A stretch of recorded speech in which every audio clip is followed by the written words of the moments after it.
So today I am your host, Yolanda, and I have with me Annie. I have with me Brandon from American Dreaming. Hey. And Alicia of Business Babes. Hi. All right, real quick, we're going to go around the table, everybody. Introduce yourselves to everyone. We'll start with you, Annie. Hey guys, my name is Annie. I'm a fashion consultant based in Philadelphia. I have a few great clients, two who currently are with the Philadelphia Eagles and one that is with the Denver Broncos. I specialize in style and things of that nature. I currently created a social media account, the Secret, where I put outfits together that people can buy because I also post a brand. Yeah, that's just a little bit about me. So, Brandon. Hey, my name is Brandon Davis, CEO and founder of American Dreaming, a full-service marketing and advertising agency based there in Philadelphia. Cool. Alicia. Hi, I'm Alicia Kinchlow. I'm an attorney. I have my own law practice, Kinchlow Law, where I practice primarily family law and business law. I'm also a business coach with Business Babes. Dope. Okay, y'all. So we need to talk. Forbes recently put out their 2016 list of the highest paid athletes, with Cristiano Ronaldo topping the list. Now, this is a large departure from last year where Mayweather and Woods were leading the pack. What are your thoughts on this? Alicia, we'll start with you. So the list that they gave really is focusing on media, how each individual, I guess, is focusing their brand and how they're using social media impressions to help their endorsements. So with regard to Cristiano Ronaldo, I'm not that familiar with him, I have to be honest. Before we got this Alicia, get familiar. He is I'm hot. sorry. I looked at the pictures. He is attractive. No, he is fun. But I'm not a big soccer fan, so just out of my sphere, But I think that what's most important is that I think everyone is understanding how they have to use social media to gain a presence, and they're understanding how that builds their brand, their individual brand. So outside of soccer, he'll be able to use that in a way to gain additional endorsements and additional money. And whenever his body fails him, because it may, he has his other source of income. You say you don't know if his body fails him? Sure, definitely sure. Annie, what do you think? Well, looking at the list of last year, you had Floyd Mayweather, Manny Pacquiao, Cristiano Ronaldo, who wasn't that far behind, and Lionel Messi, another soccer player. Floyd and Manny Pacquiao are boxers, so they haven't had any fights in 2016. So it makes sense that they would drop. And, Cristiano Ronaldo plays essentially throughout the entire year, not only with his country team, but with his club team as well. So, it only makes sense that he would be. Got you, Brandon. We just know early in the year, so we know if Floyd Mayweather fights this year, he'll be top of that list, like he was last year. That's a strong if. Nah, definitely. It makes sense for him, Ronaldo, to be top of the list in soccer. It's such a global sport. And, the endorsement deals are super big because he's a globally known athlete. It makes sense to me, right? Especially since Floyd Mayweather hasn't fought this year yet and still earned $44 million thus far. And mind you, he has no endorsements. Okay, so I see you're a Mayweather fan. So to Alicia's point in regards to like social media and being able to garner an audience, like, is that a game changer for athletes now? Like before you just really had to be like super talented, Nike will go give you a sneaker deal. Is it a game changer? Do you have to now worry about your social media followers? You have to cultivate a cult-like following in order to, get these big endorsement deals. To be completely honest, you don't, but it absolutely helps. Because look at LeBron James. His social media following is roughly 75 million followers, and I'm just estimating, but he has an endorsement with Nike that is, they're saying through the lifetime of the deal will be worth $1 billion or more. If LeBron James didn't post a picture today, he would still have that endorsement because he is LeBron James, the king, LeBron James. So it helps. Gotcha. So who are you going for in the playoffs? Question, I'm going with LeBron James.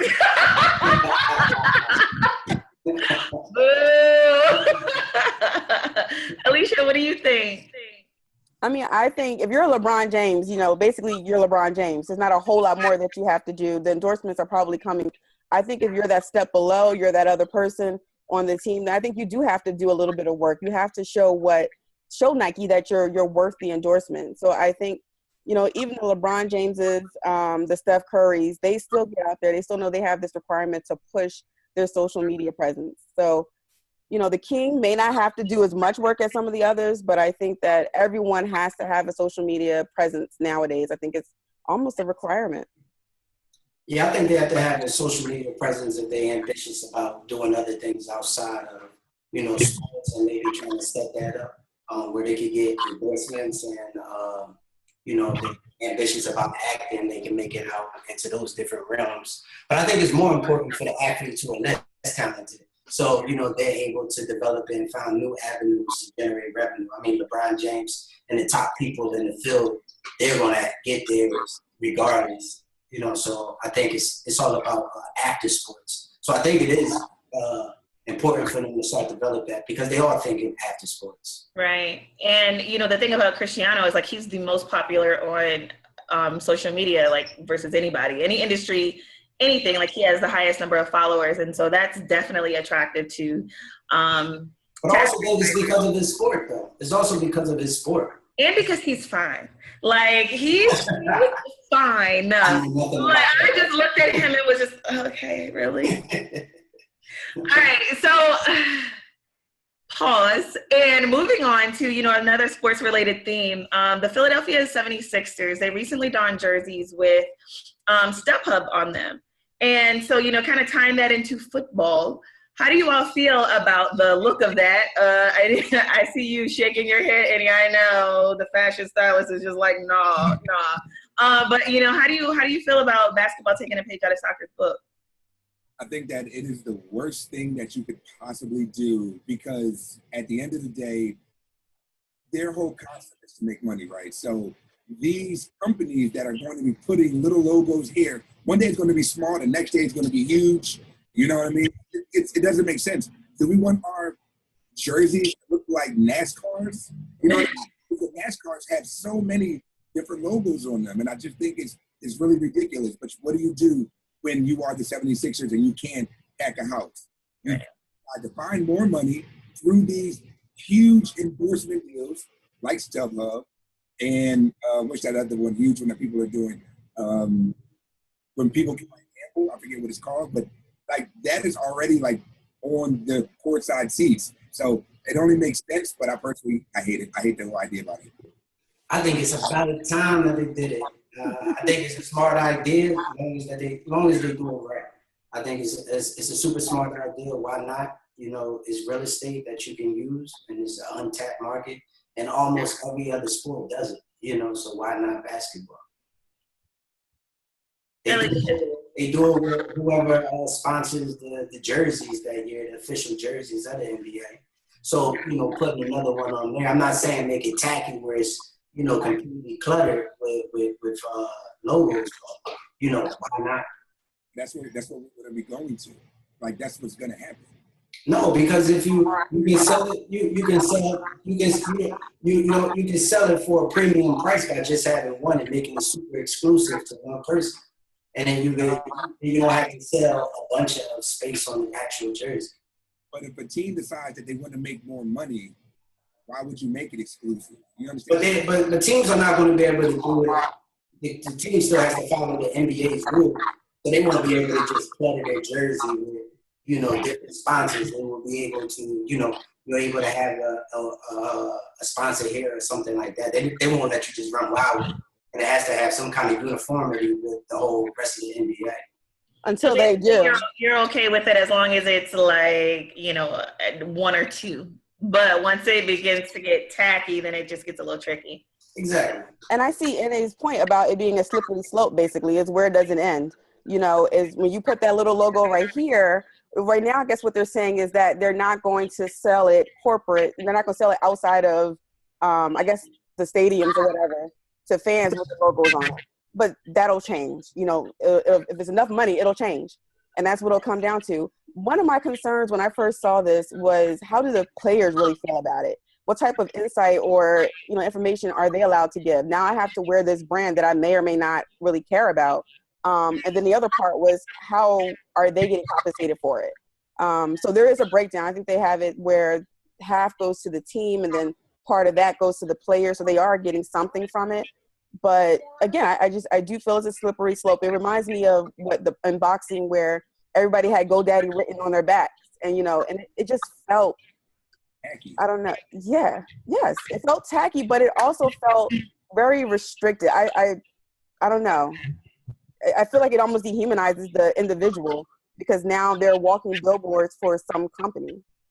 And not just I think they're okay with it when they're getting a check. you're okay with NBA it. Players, like, I don't know. Then what happens if StubHub does something that you don't like, or if it's another company that does something that you don't like, and now you're wearing this brand that you don't really like or care for on your jersey every day, and you have to because you're obligated by contract. So I don't know. You know, yeah, the check is nice. The check is always nice, but I don't know. Your voice is sneakers. They do it with their sneakers. But there's a choice. Well, that's true. That is true too.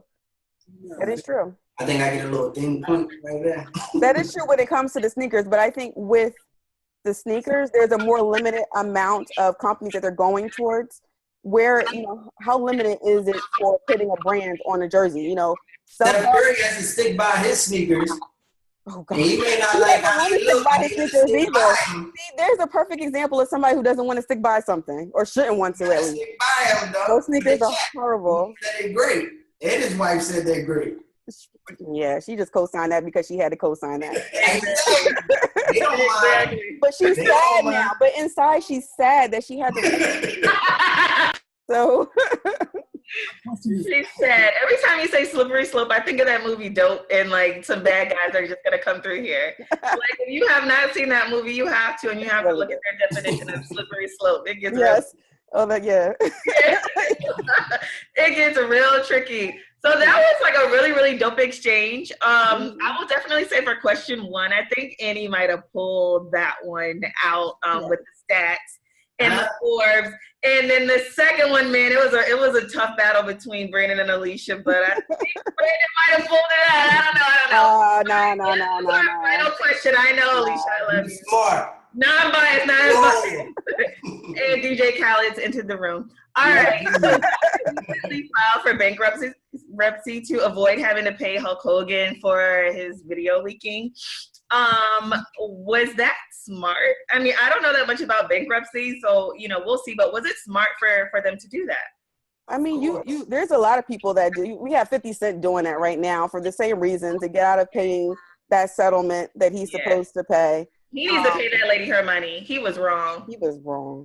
But yeah, I mean, that it is what it is. But I don't know. I mean, it definitely is the move to make. I think is to get out of paying a settlement that large to someone by filing for bankruptcy. Legal strategy. It is what it is. At the end of the day, if you can afford to, or if your attorney is wise enough to tell you to file for a particular bankruptcy, whether it's 7, 11, or 13, and you can essentially keep your money to yourself and let the company dissolve, then why not do it? That's Absolutely. Donald Trump has done it numerous times. Screw your employees. Screw everybody that's been supporting you. Like, you just want your money. Basically. Okay, so we know who we won't be working for in the future. Brandon, your thoughts? I mean, I think that's what Chapter 11 is there for, and I think that they used it, and I think it's a smart move on their end. It's unfair, and it kind of like, sets America back a little bit because it is a loophole that is oftentimes exploited. But it is there. It is there for their use, so you can't really be mad about it. I don't think it resolves some of all his responsibilities. I just think maybe, he won't get all the money he's looking for, that he was awarded. But it's America, and that's something that's in America, and, you get to use it. I mean, and I think it speaks to something else when it comes to lawsuits, civil suits. You know, again, I say a strategy, it is what it is. You're going to tell your client to do what you can to protect him. But when you have these extremely large lawsuits where you can really look at it and the person really can't afford to pay it, or the only way to pay it is by bankrupting a company, what it really is the point? So you have people who get these judgments but really can never ever collect on them. And I think there has to be a little bit of reform, and there has been reform in the legal community about how much people should be allowed to sue for, and for what, and what type of situations. You know, was that judgment really warranted for what happened? Well, you know, Peter Thiel, who is a billionaire who helped co-found PayPal, helped out Hulk Hogan with those legal fees because they were massive. And it was really all due to invasion of privacy. And so, you know, to kind of piggyback off of what you just said, you know, it's not really fair that they did that to them. I don't think anybody wants anything on their phone or, you know, that was done within the privacy of their own bedroom to be aired out to the world. I know I definitely didn't go looking for, you know, that tape. And so, you know, like, how do you feel about that? And I think, you know, Peter Thiel's involvement was really just to help, you know, protect his privacy, because when you see a quote unquote bully, like Gawker, kind of taking advantage of someone, you know, you kind of want to do something to help that. And so, you know, was it the right thing not to do? You know, we've kind of debated, but how do you feel about his involvement with, you know, just helping with the case? I think the fact that anyone would get involved and kind of help out the situation. I mean, Gawker's been doing this for a long time. So maybe even bankrupting the company is not a terrible thing, except to the extent that they just reorganize and form another version of Gawker later on. But yeah, I mean, that privacy, what they've done over the years is really reprehensible. Right. So him coming in and helping with that, yeah, I get it. I kind of applaud it. But again, I just look at, you know, well, what do you actually end up with? Do you end up, he's probably not going to see any of the money. The lawyers got paid, so that's that. And, you know, Gawker may reorganize and just do the same thing again, just under a different name. Well, that's going to happen because we got to remember that this was a Chapter 11. So basically it's the rehabilitating bankruptcy. So it's going to be structured, and then they're going to figure out how to pay. So they're not even going to they're not really going to dissolve. They're going to create something. What is it, 130 million, right? Yeah. He's going to fold, though. He's absolutely going to fold. Like, people are leaving them in the droves. So it's not just the monetary part, but, you know, like, who really wants to be associated with Gawker now? After they drag through the mud. Some people do. Some people would stay. I mean, majority would, because you don't have to pay everybody anymore. But you got to remember, it's not like they're folding up and shutting down. They just might do that and then come up with a different name, but it'll essentially still be Gawker. You know what I mean? But I mean, but Chapter 11 is just, I think it's just pushing it further into time that he can actually collect, because all it does is give him like a period of time to like reorganize, you know, their debt. And then also the company, and then they'll pay out, you know, after that reorganization of the company. So I think, you know, the thing is that sometimes you have to wait years and years to get the money back. But I think he's going to get paid something, you know, maybe not the full amount, but he's definitely going to get paid something.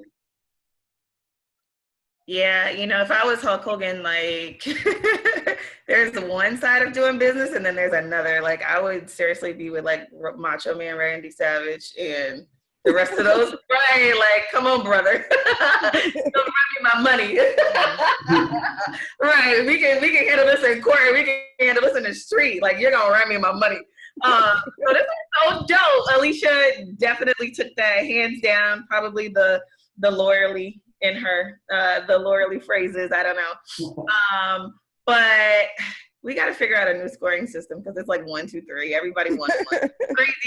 Crazy. But thank y'all so much for just joining on this edition. Real quick, since there's a 3-way tie, like if everybody wants to do, you know, a little thank you, all that good stuff, absolutely. Go ahead. We'll let the lady go first. Well, I don't know. Like, I thank you. But no, I really enjoyed this conversation. It's nice to kind of get on, talk about business, debate some of these topics that are going on, and getting different perspectives. I know Brandon does branding, and Any does, you know, has a different viewpoint. And Yolanda, I know you well, but we don't always sit down and debate kind of like this. So it's really good to kind of be able to come on and just, you know, a few seconds kind of argue some of these things out and kind of come to maybe a mutual agreement of what we think should happen or is going to happen or how it affects things. So this is really dope. I enjoy the experience. Awesome.